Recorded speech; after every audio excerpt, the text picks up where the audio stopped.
As you probably know, there's a solar eclipse occurring tomorrow morning, June the 10th, 2021, and it's an annular eclipse over northern Canada, Greenland, Russia, and a partial eclipse for many others, including a large swathe of the northeast part of the US and parts of Canada.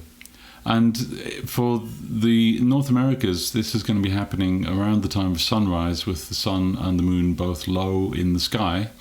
So with situations like that, it's often popular to try to position the sun, and in this case the eclipsed sun, behind another object, a man-made object or a mountain summit or something like that.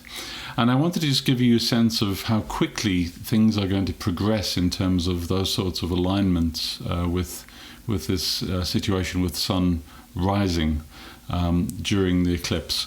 Here I am set up. This is a hypothetical shot. It's not a location that I've personally researched, so please don't execute this plan thinking it is perfectly worked out. This is just to illustrate how quickly things will change tomorrow morning so that you can be prepared. The red pin is on Mount Washington, on the summit of Mount Washington in New Hampshire. And I've dropped the grey pin over here on a sort of just off the top of a ridgeline somewhere north of Mount Field, as it's noted on the map here.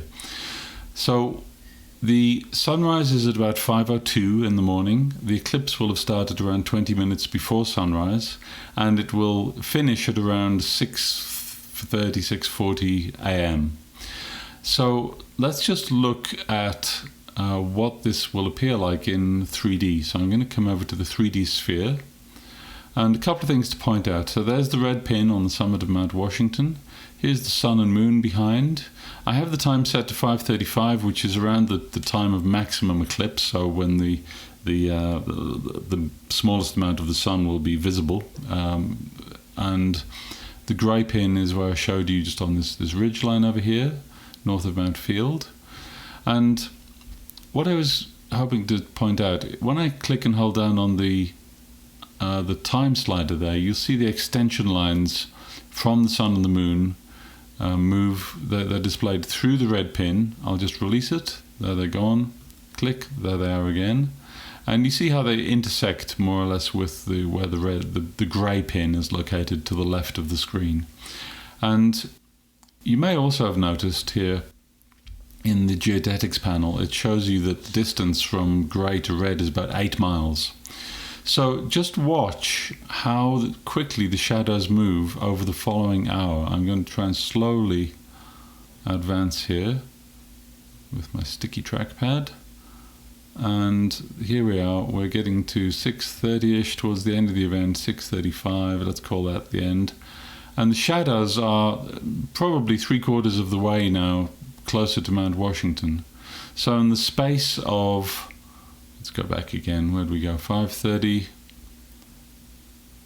to 6:30, they've moved around 6 miles away from the grey pin position. So if you can run a 10k through forest with your camera gear, you might be able to keep up with these shadows, but I would suggest that's probably unlikely.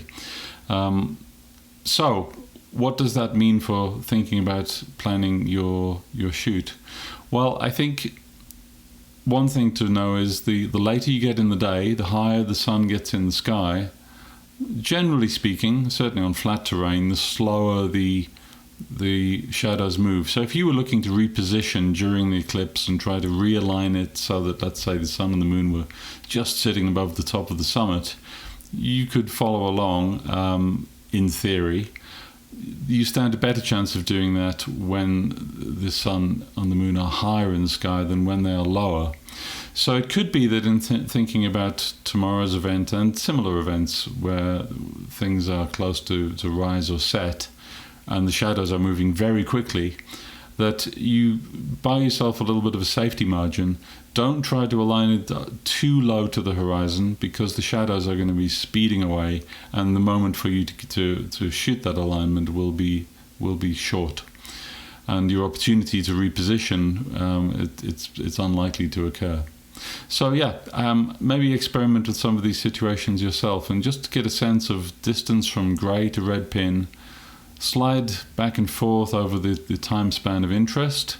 We've got about an hour and a half in theory of eclipse time tomorrow morning in this location, and think what's the best bet for the shot you would like to accomplish, bearing in mind how quickly conditions on the ground will evolve, and thinking through your ability to move and reposition as things realign themselves.